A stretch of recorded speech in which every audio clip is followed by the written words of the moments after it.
Yeah, and I allowed it. There it goes. It's recording. Okay. Okay. Well, hi, Carrie. Hey, Christy.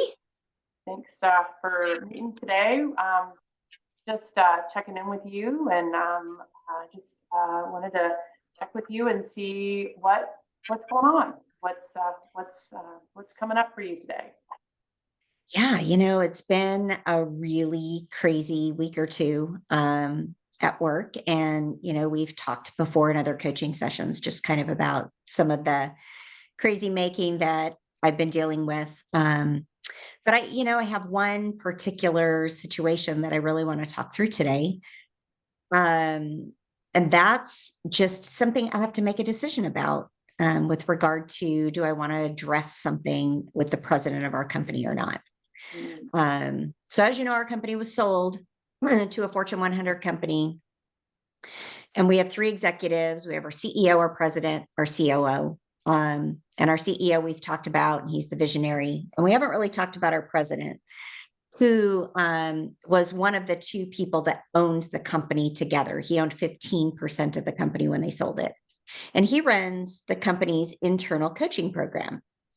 And so, the more I learn about coaching, the more I see just the differences in what he does. It's more like life coaching, and they have a few people within the company, and then they hire a couple of people outside of the company to provide free coaching to our anybody in the company who wants it. So, Jeff is an Enneagram 8. I know that will seem familiar to you because I know you're an Enneagram 8. So, part of why, I think you can relate to him just a little bit. But so our history is this. Early on, 5 years ago, when I went to the company, he was really intimidating to me. And so I signed up for coaching with him, even though I already have therapy and whatever else. But I thought I'm going to sign up for coaching with him to kind of break down that intimidation factor.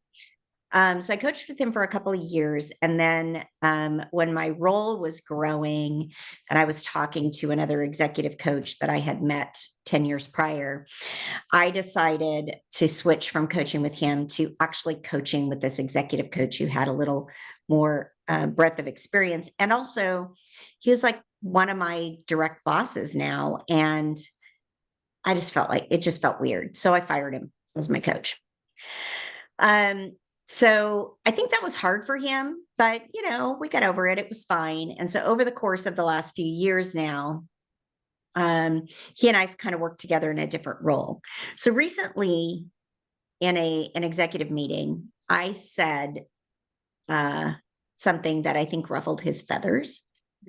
So I said, I think it's time we stop centering the voices of the three executives and start centering the voices of the people who will be here leading the company in the future. And he's like, "Who says I'm not going to be here?" So he's under this what I think is a false illusion, but doesn't matter. Could be not. That he is still going to be here when his 3-year contract is up. And he's like, if they'll still let me do coaching and they'll still let me do all this and all the things I love, I'm still going to be here. So why do people keep saying I'm not going to be here? And I'm like, okay, let's just say it's time we centered other voices in addition to your voices, right? Like, it's not serving our people well to only hear from you guys. They need to hear from all of us. And so that happened. That was probably 3 weeks ago. And so a couple of things have happened recently. The first thing was I had an employee resign last week. And after she resigned, I find out from her, he went to her, asked to meet with her, talked to her about why she's leaving, and then wanted to go to the larger company and have somebody write a letter to tell her that her department matters, because that's why she's leaving. She feels like her department doesn't matter. And she's like, I don't know why he'd do that. And I was like, well, he never told me he was going to talk to you. He just met with you. He never told me he was going to try to get this Band-Aid to put on. She goes, yeah, it was weird to me that he just did this. And I'm like, okay. And then we had this regulatory audit come up, and I had texted him and our other two executives to say, hey, this regulatory audit came up. I was on vacation. I was asking them to, check in with people. Sorry, my dog is underneath the blinds trying to bark at people. So I got no response from him on the text. Excuse me for 1 second. Sorry. I Should don't have cleared the room of distract is. hear, I don't hear. Distract. You don't hear it? Oh, good. So our CEO replied, thank you, which wasn't really helpful. Our COO replied, understood, which I didn't quite know what to do with that. But our president didn't reply at all. And I found out the next day that he actually did check in with the people I asked somebody to check in with, but he never told me he did. So I feel like, and after talking to my therapist about this a little bit, that it's a little bit of passive aggressive behavior going on. No. That what he's doing is sort of like, well, I'm going to do this, but I'm not going to communicate with you about it. And I'm just going to take charge and I'm going to this and I'm going to that. And I don't really know. So there's a part of me that's like, I guess the decision I have to make is, do I address this with him or do I just let it go? Because it's like, well, if I address it with him, he's going to deny it. And so what my therapist said was, well, you might want to put it out there, but know that nothing's going to change. I'm like, so then do I really want to do it? I don't know. So that's the kind of the question I'm coming in with. Okay. That is a lot. I'm always a lot, Christy. I've always done a lot. Well, I'm hearing several different things, and so let me ask you. You are. Do I hear that the main concern that you have is whether or not to address it with him? Is that your main? Yep. Just do I address it or not? That's where we're at. Okay. Yep. And if I address it, I guess how, but I need to decide if I'm going to address it first. Okay. So when you mentioned an interaction that you had prior to that interaction, how were things going? Like was that sort of a pivotal time when you said something directly to him? Did that change things, or is this common behavior for him prior to that? You know, I feel like in the past he would have been more connected and shared more about what he's doing. I also feel like he's struggling with his own identity in this new company. How much of that he's aware of, I don't know, but you know, I'm not the only one that's kind of seen that. So I think he's trying to figure out how he fits in and what his value is. So I think there's some of that, but it just seems like this not communicating with me is relatively new, as far as I can tell. What would you hope to see if you address it? Like, I mean, if you could address it and get what you want from addressing it, what would that look like? I think if I addressed it with him and he acknowledged it and said, yeah, I'm sorry, I will keep you in the loop on these things going forward. I think that would be what I'd be looking for. Not sure that I would get that. I think I'd get defensiveness is what I'm concerned about. So he's an Enneagram 8. He wants to just push and challenge, right? And that's part of that whole, like, you know, who says I'm not gonna be here, right? Don't tell me the truth. Right. Have you had to before? I mean, about something that was, I mean, I guess you did in that moment, that you didn't like it, but I mean, when it was affecting, I mean, do you feel like sorry, I should ask you this. So do you feel like this behavior is affecting your work or just how you feel about your work? I mean, it does affect the work to the extent that I need to be kept in the loop on things that are going on, right? Yeah. So yes, I don't think I have to know everything, but as it affects my team, I think I should know what he's doing. Okay. Have you had to talk to him before about something that is affecting the work product, like not maybe your feelings about it, but like something that's impeding good work? Have you had to do that before?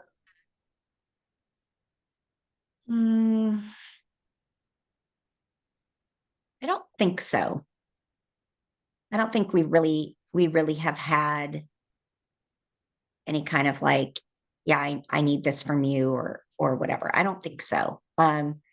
We kind of operate separately in many ways. And usually I can, I can just give him a call and say, hey, could you give me an update on this? And he's great. Or if I send him a text, hey, what's going on with, because he runs our partnerships and things like that. What's going on with the partnership? He'll like give me an update. But to like every message I put out to the executives, whether it's text or Teams or email, there's like zero interaction. Yeah. So it's the first time really I think I've experienced that from him.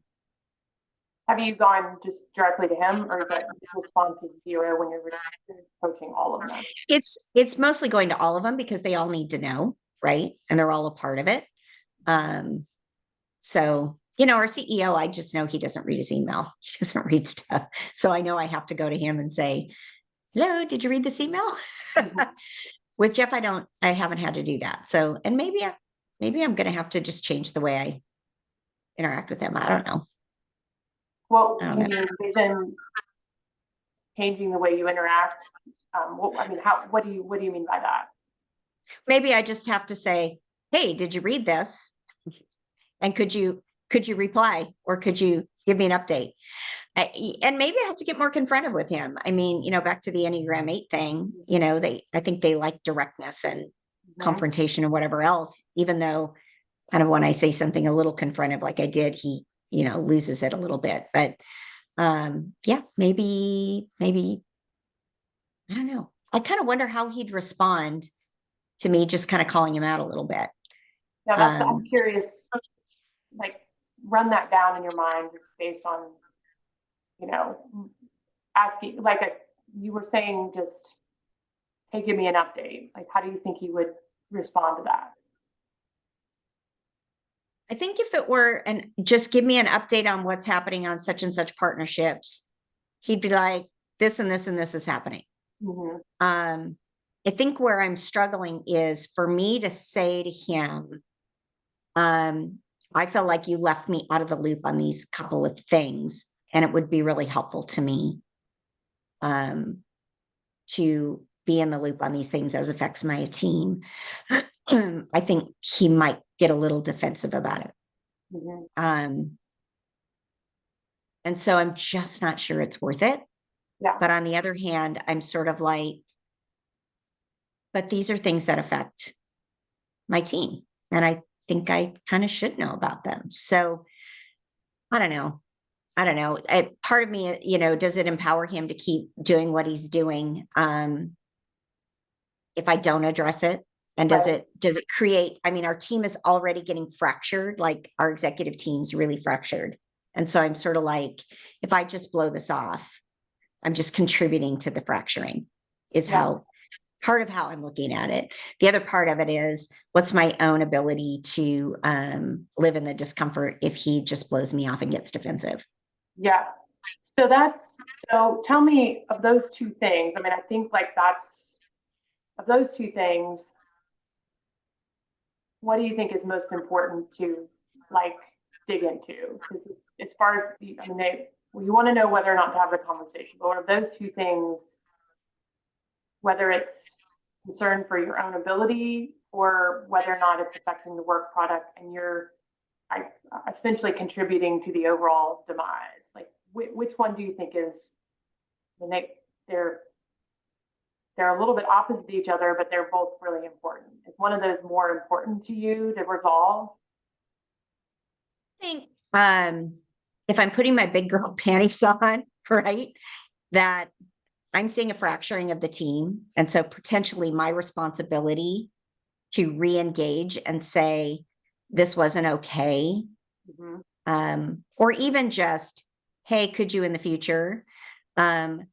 Probably is my saying, I'm not just going to further allow the fracturing, like as it relates to something I can do about it. This is what I should do. So when I look at it from like a higher up view, I think it makes sense to address it with him, even though that's an uncomfortable thing for me to do. And I don't really want to, because he can come off really intimidating, right? But what have I got to lose? That's a good question. What do you have to lose? I think I have, because I'm the only woman in the room, there's a part of me that's like, oh, well, Carrie's emotional about this or whatever. Carrie got offended about this or whatever. But you know what? So what?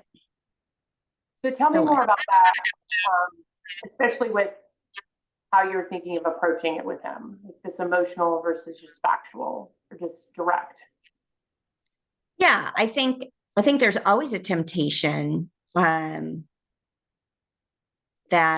as a woman, your words are going to get um, twisted to be that you're reacting out of emotion instead of just a real practical need for whatever. And so I kind of wonder, if I say to him, maybe it's the approach, right? Like if I approach him with, hey, this would be really good information for me to know, and here's why, Mm-hmm. versus, it really bugged me that you did blah, blah, blah.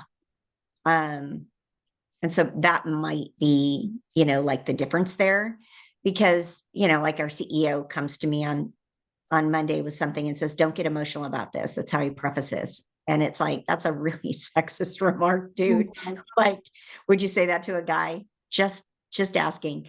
So Mm-hmm. I think I'm sensitive to it. Yeah.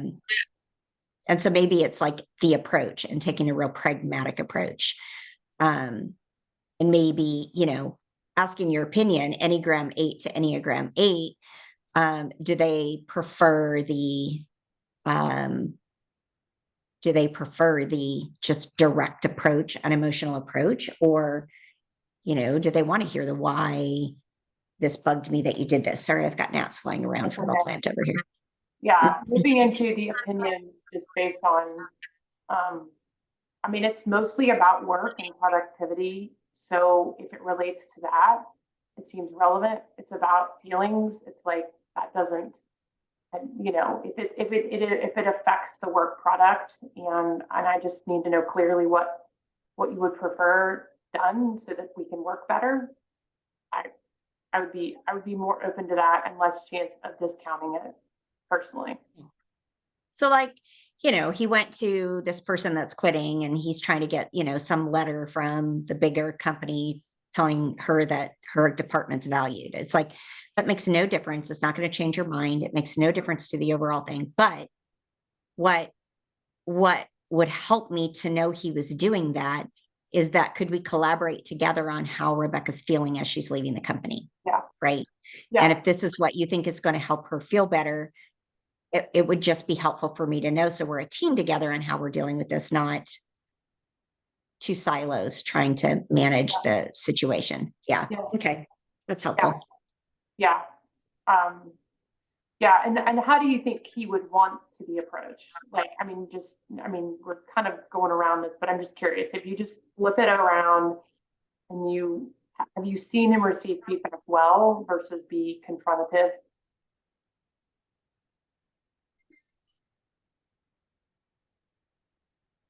That's a good question. Have I seen him receive negative feedback ever?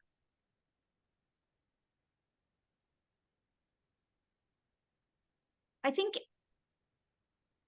when it comes to pragmatic things that he maybe doesn't agree with, he will challenge and kind of push against, and then he'll go, okay, and then just shut up about it. So I never really know, like, do you just not agree and you're choosing to shut up? Or do you go, oh, I can see it that way? So I'm not really sure, because I don't think I've seen an example. It's So, interesting. so does this feel does it feel risky or at some level the risk or the value of the benefit to you having the conversation, that's where you've got to get to. Yeah, it feels a little risky in part, which I didn't say before, in part because he runs our internal coaching program at the company. Yeah. Feels a little risky in part because I would like him to open a pathway for me to practice some coaching with some people, but it's not the type of coaching he does. I don't want to help people figure out how to save more money and how to lose weight and do all the kind of life skill things. I want to do more. Hey, are there people in the company that want to grow in their leadership skills, learn how to manage people better, and do some of those things? And if I want him to open the door to that, I feel there's another little element of this, and I'm probably making up a story in my head, but I feel a little element that he's a little bit threatened by what I'm doing at Townsend, because he's just taken a few classes and called himself a coach. Doesn't really have certifications and all these things. And I've not put it out there to him like I'm better or whatever. I've just said to him, I'm doing this coaching, but it's a different kind of coaching than you're doing. And so if it fits in with what we can do, I'd love to be able to do some of this, but I'm not interested in replacing one of your coaches that you already have or doing the same kind of thing that you've always done. Just because it's different. What I'm interested in is different. And so he's a little threatened there, but I don't know. Again, I'm making a story up in my head. So right. That's interesting though, because earlier you mentioned something about when you talked about him not being there, or the voices, he mentioned his identity and wanting to stay there to be able to coach. Yeah, that's his identity. I don't think he sees himself as being valuable in any other way, because that's his baby. Like that's what's important. And I don't know. I don't know what the viability of that is in the future. Yeah. Not my decision. So I can see why this is internally. I mean, I think it's like you're weighing living with it like it is, which is, you're saying that is basically you just including yourself in the fracturing, and also it's causing you issues at work. So those are two things, with the risk of having a conversation and him not receiving it well and potentially even being more of a challenge. So but it's probably worth having the conversation, kind of talking it through with you. It's probably worth having the conversation, but I think I need to plan well how I'm going to approach it and be really pragmatic about it and not in my feelings. I'm still coach, but I'm going to shift a little by just telling you the 8 thing.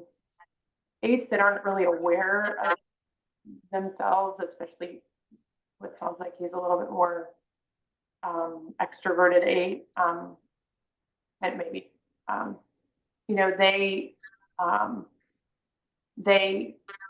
they do prefer just direct feedback, and honestly it becomes potentially an issue of whether or not he respects you if he senses at all that you're not saying what you need to say. That can also be something that would be like, oh, well then, I don't even respect her as a person because she should be coming to me. That's good to know. Yeah, I mean, that's good. It's twisted. It's reality, right? We all have our own internal junk, right? Like, so I don't want a yes person, but yes, I do. But if you are, I don't trust you. So. All right. So should we talk about, like, we'll go into the questions for. Yeah. So. And that, did you have anything else to add? I felt like you kind of.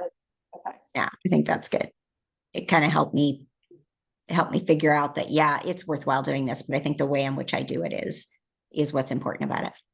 So what we talked about before we were recording, this is a good chance to use some of your detachment skills, your helpful hiding. Right. So I think that I go coach. How did it feel to coach? Yeah. Okay. I think I do. It says coach first. Okay. What I think I did well. Okay. I think I got to the agreement well, because it was, you made that easy. You had it. Yes. I want to talk about yes or no in the question of having the conversation. I think I asked some good questions. I wanted to jump right on into like, yes. Versus like, hey, I think what I wish I'd done differently is maybe attune a little bit more, spend a little bit more time reflecting back. Okay, this is an internal, like, this is I got to it at the end, but what I heard at the beginning was like, this feels risky to you, but I didn't reflect that back at the beginning. And I wish I had done that differently. Also, I wish I'd asked just a few more questions about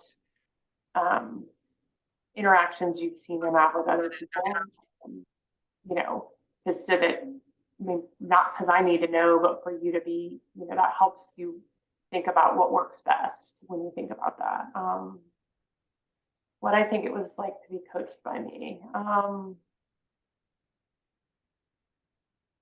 mean, I felt like you started thinking about things differently, or just maybe you think through things in a broader sense. And I felt like it was okay. I mean, decent. Yeah. Maybe not my best, but it was hard because I was like, yes, I can tell you a lot of great things. I did. That's the first time I've wanted to be visible coach mode. Yes. Well, and I was like, I'm going to give you a chance to be visible coach. I'm going to ask specifically for your advice, right? Not that I planned that kind of going into it, but it's sort of like, you have knowledge of this that would be helpful to me. Yeah. Yeah. And that is, yes, that is part of what I'm trying to learn is like, you know, because you don't want to say, oh, I can't tell you that. Yeah. Yeah. Well, what do you think?